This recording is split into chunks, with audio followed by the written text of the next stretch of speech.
Hello and welcome to the Agency Scale to Success podcast, your guide to digital marketing growth, brought to you by Globital. My name's Leanne Rogers, Head of Marketing at Globital, and today I'm chatting to Globital's Chief AI Officer, Hugo Silva Pereira, about AI agents, what they are, what kind of capabilities they can bring to your digital marketing, and use cases for digital agencies. The biggest difference between an AI agent and a Gen AI tool or a chatbot tool will be the fact that they don't need constant human interaction or oversight, so they can run autonomously. Running a digital agency can be tough without the right support in place. At Globital, we're committed to helping digital agencies scale with tailored resources, personable support, and proactive advice. For many agencies, the barrier to scaling lies in their capacity and not having enough time or resources to be able to grow further. As an exclusively white label resource partner, Globital can take the stress and pressure off your agency with high-quality digital marketing service fulfillment ready for you to deliver to your clients. Book an obligation-free call with us today and see if it's the right fit for your agency. The link's in the show notes.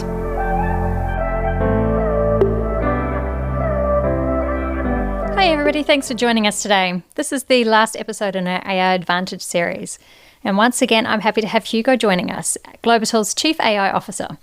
He's been working with our development team to build out our AI capabilities, and that has included a lot of work diving into AI agents and what that can bring to our agency partners and their clients.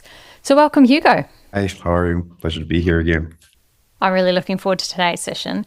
So now that we are wrapping up the AI Advantage series, I wanted to bring it back around to the more practical elements of how to make the most out of our AI implementation in our agencies. And one thing that I'm sure we're all hearing a lot about at the moment is AI agents. So Hugo, let's start and all get on the same page here. What exactly is an AI agent, and how does it differ from things like Zapier or chatbots or other automations? Hi, everyone. Pleasure to be here. So answering your question, there's quite a few new technologies out there in the market right now, and I think people usually kind of get them all mixed together to start on that basis. A chatbot would be something that is very focused on conversational mode, just responses, very narrow scope in terms of intelligence. It's something that is purely conversational. Obviously, it can be a good chatbot, it can be a bad chatbot. We've all had our experiences with it. And obviously, generative intelligence is bringing new life to chatbots, but it's still a very narrowed kind of intelligence. Then you'd have generative AI tools like ChatGPT, for instance, or Gemini. This kind of Gen AI tools, they're more human-like content based on prompts. So that's what their output is. And they always require user input. So this is one of the big differences. So both with chatbot and Gen AI tools, you always need to have a human on the other hand to finish off the interaction. With AI agents on the other hand, so basically these are automations, and these are goal-oriented, task-oriented kind of automations. They are really good at managing very narrowed, focused tasks. It doesn't mean that they don't have more intelligence. They can be gifted with some intelligence, but they are focused on fulfilling tasks.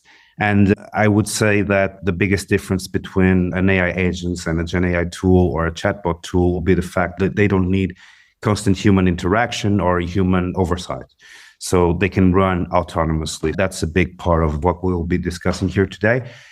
And just on that note, actually add a new layer of concept here, which would be agentic ecosystems or agentic solutions. This would be a set of AI agents, individual AI agencies, each of them fulfilling their own task and contributing to a bigger ecosystem. So we do this mostly for two things. If we break down an ecosystem into small agents, basically it's better for engineering purposes, so it's more scalable. And on the other hand, you're able to gift each agent with more intelligence on what they're doing in specifics. It's really interesting exploring that with you the other day too in the breakdown there. There's a lot of talk about AI agents being able to speed up processes, create efficiencies and agency capabilities. So what are the key capabilities at the moment that you can run through AI agents, especially with relevance to digital agencies? Right. So before answering that, let me just kind of unite both of your questions here, maybe.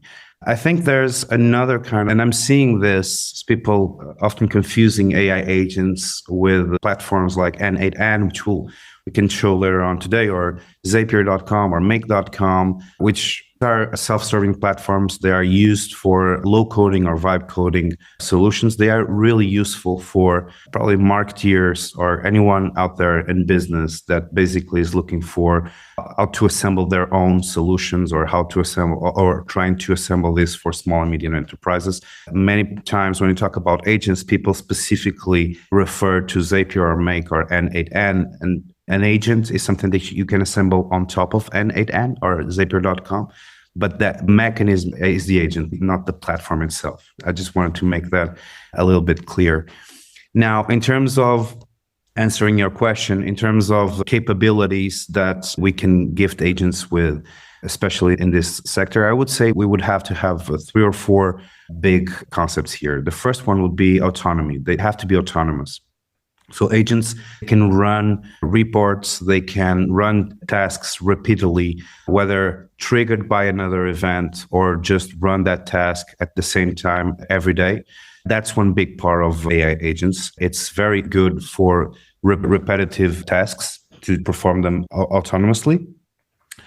They then can have, or should have, 2 big components to it. So the first one would be to be fully custom. So agents can be always custom tailored to your environment, whether you're using Google or Outlook, or whether for an email service provider, or you're using Microsoft, or you're using Apple, or you're using MailChimp or another email service provider. So whatever you're using, an agent can be tailored to serve that specific platform, as long as that platform has an open API, which I would assume are the vast majority of tools out there in the market right now. And then more advanced agents or versions of these same agents, they can be predictive, or they can be gifted with some sort of intelligence. So putting it in terms that everyone can relate to, if we're looking into, let's say, predictive analytics, which is something that is a field I definitely think agencies will be taking advantage of in the very short term.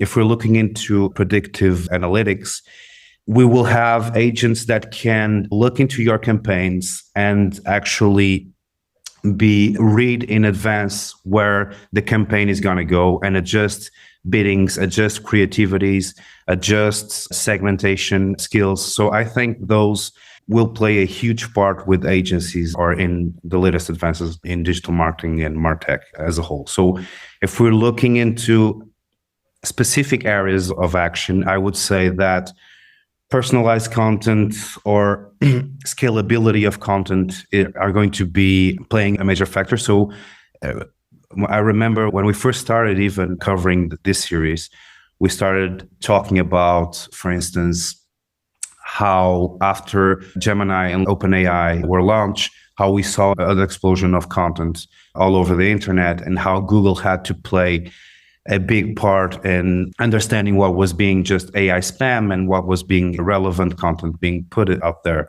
I remember when we started discussing this, we immediately recognized that it was going to be even a bigger problem when there was, for instance, video or imagery involved. So in terms of personalized content creation, I really think that we will reach a level of video and imagery production that will be just on a scale for an agency. It will be on a scale that we couldn't afford before due to costs. And I'm talking about the vast majority of agencies here obviously have issues with video or imagery costs. So I think that scaling these solutions will definitely play a big part in the business.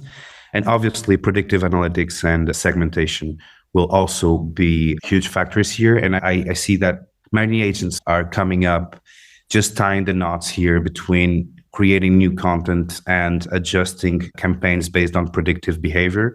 So we are starting to see Meta developing their own new platform based on AI for content creation and bidding adjustments, for instance. I'm pretty sure that Google, they already have automated an AI bidding. So we'll see them providing more and more insights on reporting insights based on AI as well. I actually feel that tools are making that path forward, and that there are a lot of technologies coming in. So for anyone who's out there looking for technology, there's a lot of work to be done here. If you're just starting, there's a lot of work to be done here. Yeah, the reporting piece is one I'm quite interested in with AI agents. I feel like AI agents, in terms of reporting, they will be delivering a good combo between building combos of data that maybe we haven't really tried out before. And then what I'm really eager to see, and I'm starting to see a few platforms out there in the market already doing this with a high degree of expertise, which is AI just providing insights on your campaign. So that part, I think it's going to create kind of a prescriptive marketing role where I will tell you where to go and you'll just validate it as a human being on whether that is a good input or a good way forward for your campaign or not. That'll make things a bit easier. Yeah. Now, you've got a demo that you're willing to show us or walk us through for those that are only listening to the audio? Yeah, I felt like it was so many times we're talking about agents, and we see a lot of people on LinkedIn just willing to send you a Notion link or willing to send you a JSON file so you can create your own AI agent. I thought that it would be useful for some people here today who might not ever seen N8N, for instance, working or exactly analyzing how hands-on how this works on a day-to-day basis. I wanted to show a really super quick, super easy, a very agency-oriented workflow. Then maybe on the Q&A part, people can share if they have any doubt or what they want to comment on. So I created a small agent here that's basically, this is a spreadsheet. I have the idea column, the status, title, captions, the URL, where this is a video generation agent, image URL for inspiration, and then the duration of the video, which would be 8 seconds in this particular case. So for instance, I'm using two specific tools here. The first one is Fal AI, which is one of many open libraries and open APIs for video out there in the moment. So this is a model that I'm pulling from Fal AI. And then I use N8N for a simple execution. If anyone really wants this JSON, I can send it to you in the end of the session. Just maybe send me an email or send Leanne an email, and I can make sure. Include some information afterwards so you can reach out. Right. So basically what this does is, and let me break it down to you into pieces. So this is every automation has to have a trigger. In this case, we have a manual execution trigger. It means that this specific workflow will run every time someone manually executes it over here. So it will basically go into this spreadsheet, look into ideas and the status new. It will look for both of these fields, and it will see if there's a new idea on this spreadsheet. He will then submit that idea through a prompt. Now, I'll send you the JSON with a prompt in it as well. And before moving forward, I just wanted to also break down this prompt a little bit. So I don't want to get too technical here. I would say two things if you're looking into making a good prompt, specifically for video or imagery, which is something that a lot of people are struggling. We see a lot of potential for video and imagery generation on X, on Reddit, and this and that. And it always feels like when I'm the one doing it, it's just that it doesn't cut it. The technology isn't right there. That is due to the fact that prompting plays a huge role in video and in image. Now, I would say that I like to break my prompts into sections just to actually establish an order on each of those sections. And this is actually OpenAI, when they write their own prompts, they actually do this. You might have noticed that they actually do this the same way as well. So it's just a good practice for sending information to AI. And I would also say that not just breaking it into sections, but also providing really detailed examples of what you expect to see as an output. Okay, so this is something that most people try and just do this when they're trying to generate an image or a video, right? It's just like, I want to create a video or an image of this. This simple prompt doesn't really cut it for generating a video or doesn't really cut it for generating an image, because the vast majority of people on a day-to-day basis within the office, they don't have the time to generate a prompt that is as big as this one. My advice is really invest in an agent that has the most detailed kind of prompt that you can come up with. I do a lot of examples on exactly what I look for. I'm also passing on, in this specific example, API things, API endpoints for Google's VEO, which I want them to send to Google VEO. Just specifically, I want them to be able to see time of the day, the lens, and the POV. These are all aspects from Google VEO that I want this prompt to actually communicate to VEO and come up with. So the way it works on the workflow is I give an idea, and then based on this idea, OpenAI will create a script for me, and then we'll send it to Google's VEO, which is Google's tool for video generation. And then this will go into File AI. And we'll have to wait a little bit, and then it will bring us back a video based on our idea. So the only thing that we're missing to do here is actually come up with an image that could be served as a basis for the video. For instance, let's go with this one. So our idea would be Loch Ness attacks. I will give them an image URL, and then I will run our workflow here. So it is now based on the idea creating a script for our video. He has sent the script to the tool, and we now have to wait a little bit just to see the final result. Now, while we wait, you can obviously transpose this to a more agency kind of environment, right? If we pick up this prompt where I tell them, okay, you are a cinematic filmmaker, you do work specifically on mythical creatures like Loch Ness or the Bigfoot or this or that. If we remove all of this and we tailor it to a more agency-alike need. So if we tailor it to our business need, for instance, we could be producing our own assets with a simple workflow. And you can see, we're just done, I will show you the result in a second, but we can just see that based on, once this is done, it costs us a minute. I don't know what it looks like. Sometimes you might have to redo it 2 or 3 times to have good result. Let's see how good of a result this is. There's always a risk, isn't there? It's always a risk to do live demos. If you're into AI, you know this happens. But essentially, you can tailor this, and instead of the prompts that you've got set there, you can have exactly. That's why I wanted to show this, because it really, I think this workflow is really simple. It's really easy to explain. And at the same time, it shows you how, if you have an agent working for you, how that can save you time on a day-to-day basis. So instead of just coming up with a script, instead of having to describe everything every time you want to produce a video, having this kind of tools on a day-to-day will make it a lot more scalable for your business to produce videos, to try and error, to send it to the client sends it back, wants more color or wants it black and white. We can change the prompt and then actually deliver something within the day or within the hour that could be useful for our clients. Just a question here, asking if you can explain or tell us a bit more about the nodes that you've got. Of course. Basically, this is a node that basically connects to the spreadsheet.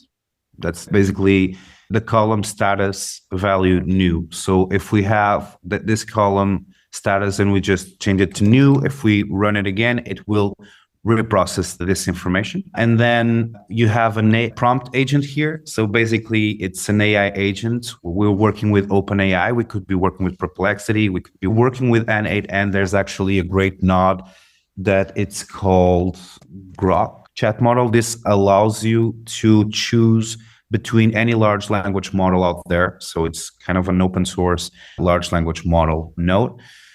So you can pretty much work with any model here, and we're just giving the instructions here. So the prompt has been made. In this case, I'm sending it the short scenario description. Now, do bear in mind that even for this idea, I actually have an example for this. So again, just showing examples on the prompt is really helpful. So make sure that this is the most comfortable solution for you, like saying Bigfoot complains about being called blurry. So this is the kind of idea that I just want to be on a day-to-day basis, that this would be a template for whatever I want to add there. So having examples here and the expected output as well for the examples for the JSON format. So again, just making sure that you have a really tight prompt.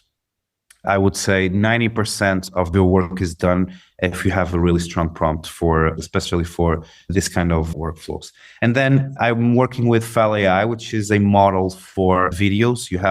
It's a library for video models. So you have all sorts of video models here that you can use. And that's pretty much it. So there's really no other secret to it, to be honest. Just got another question here. Does it connect to the LLM Manus at N8N as well?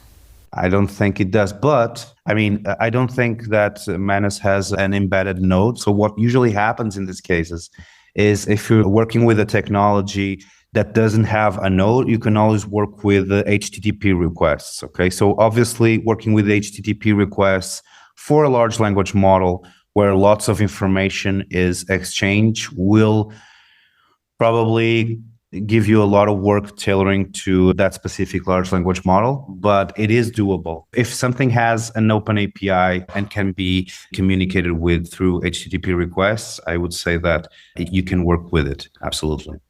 Just a little bit more complicated, but still doable. So, cool. Thanks for showing us through what an agent looks like, or a simple agent looks like.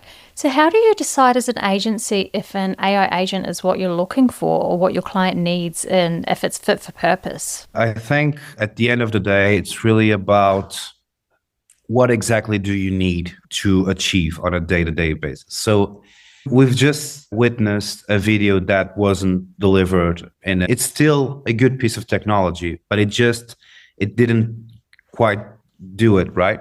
So we'll see a lot of that in the future, right? We're still at the heights of the learning curve when it comes to these technologies. So we will see a lot of development within the next 2 to 3 years.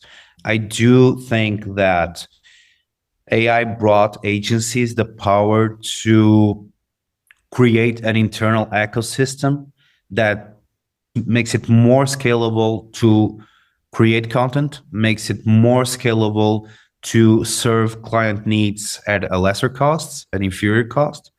But at the end of the day, I also feel like majority of agencies out there are struggling to adopt this kind of technologies, mostly because they don't really have data points. They're not really collecting enough data points, or they don't have a structured data collection method. So I think that if you're looking to build an agent for your clients as well, you need to start looking at exactly what data do we have. And I'm not just talking about campaigns, I'm talking about actually owning an ecosystem where you know exactly how much time people are spending on page, where your bounce rate is.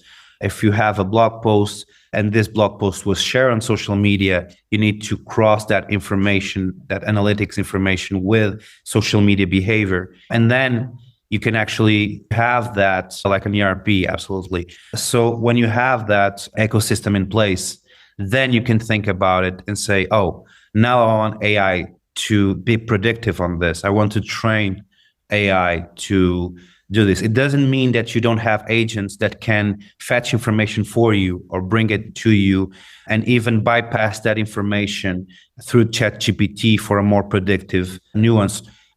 Vast majority of agencies are doing it. Let's face it. People are just grabbing information coming in from Google Ads or Meta, and they're just pasting on ChatGPT and try to see if their line of reasoning is validated by AI or not, right? Vast majority of the market is already doing, and we should be doing it because AI might point out something that we haven't really uncovered yet, right? But I do think that we will go a step further within next 6 months to a year. And during that time, especially with Meta bringing in their new platform, next year, I do feel like it's going to move really fast, and agencies need to start evaluating their technology readiness. The first thing, exactly where are my data points here? So after that, just mapping those data points out and knowing what you want AI to do. So that's really what I would bring it down to. Just after having data and after understanding what your data points are, just make yourself the question, what do I want to know? And what do I have to do? And then what do I have to do to know that? So once you have those questions written, the next step will be, okay, let's see what kind of data do I have to extract it from and from where? And then from there, what can AI do? Or how can AI do this for me? And how can it do it faster? How can it do it better for me? So I think this would be how you get to decide if an agent is what an agency needs or not. Yeah, absolutely. It's working out what you're actually looking for. That's the biggest challenge, I think, there. So where do you see agencies getting the most value out of AI agents, and with what type of tasks? I think data-driven insights, let's put it like that, will definitely be where we as marketeers will have the winning hand, right? So the better our agents, the better our ecosystem understands the data from our clients coming in, the better it answers to that data with whether it's notifications for your team, whether it's adjusting per click bidding, whether it's replacing an image on a campaign. I mean, the ecosystem that you're going to assemble is going to be your orchestra for success. So we will, in many ways, it's not that different from the past, but we will be competing for technology through technology. So the best agency will be the one, not that necessarily has the best technology, but the one who knows how to act with this technology the best way they can. And obviously, it's all about, when I'm talking about AI, earlier I talked about prescriptive marketing. I think that I don't believe in a blind AI marketing world. I really don't. Just last week, OpenAI made their first TV commercial, and they didn't use AI for it. They used people to do it. So that, for me, speaks volumes about how much AI is ready to replace whoever that might be. I don't think AI is at a point, nor do we want AI to be at a point where they can completely replace marketeers. I think that more and more we will move to being artificial intelligence conductors or maestros, and that AI will increasingly report back to us. And with that information, knowing what to do and how to act. So knowing what information you need is going to be the most significant impact that AI will have on agencies. So I think agencies are still adapting to this new technology or die kind of approach. And obviously anything that has to do with customization, making processes more autonomous, campaign management. I think there's going to be a revolution in campaign management the next year, next 12 months. I really do. That's where I believe that agencies will be impacted the most. Absolutely. There's a lot happening at the moment, so it'd be interesting to see what comes over the next 12 months. So we've been working behind the scenes to build our own AI agent service and to be able to support agencies as a white label function. Can you tell us a bit about what that service entails and what we're working on there to be able to provide that service to agencies? Basically, this service is born through a vast majority of requests that started coming into Globital. So we started working with AI around 2 years ago and started putting out communication and products AI related. About 2 years ago, we made a huge path forward with lots of learnings, and we started incorporating those learnings into our everyday operations. And then expertise was generated internally, and clients started coming in telling us if we could provide them a service of assembling AI agents for a numerous set of tasks. And initially, we didn't have a structured offer for clients, so we obviously couldn't accept those challenges. But we did talk internally and we decided to move forward with a service that could basically support agencies with AI requests coming in from clients, right? So we know that there are a lot of clients right now asking questions to their agencies. What exactly can we be doing in terms of AI for Facebook or for LinkedIn? Or how can I present AI to my customers? Or how can I use AI to enhance my operations? So whether it's just passing, we've recently done a WhatsApp integration with a booking mechanism using AI behind it. This was a way for a customer to not having their telemarketing team so overwhelmed. So they started doing booking systems with WhatsApp using OpenAI as well. That's the kind of agents that we're doing to support business on a day-to-day basis. That's basically it. Awesome. So that service is live now. I'll leave some details in the show notes there. So if you want to get in touch with us to have a chat about that, you can. Now, I just got another question coming in regarding Make.com and N8N and asking for your preferences, Hugo. Thank you for your question here. Regarding both these platforms that we can use, obviously it depends on what the customer wants to use at the end of the day. I would say that between the two of them, Zapier and Make usually have invoicing that their business model is based on task related, while N8N is more storage related. It's a matter of, in terms of scalability, it ends up being less expensive or more scalable to use N8N for the vast majority of clients. But they're both really similar. And I personally prefer N8N's front end for AI agents. But it's really up to what the client wants at the end of the day. Just another question there. Can N8N be self-hosted? Yeah, N8N can be self-hosted, right? Awesome. Well, thanks so much, Hugo. It's been a really interesting topic to explore, and I'm really enjoying learning more about it myself. I hope everyone else has learned a lot too. It'll be really interesting to see how it evolves in the future and develops as a service and what else agencies can find to explore there.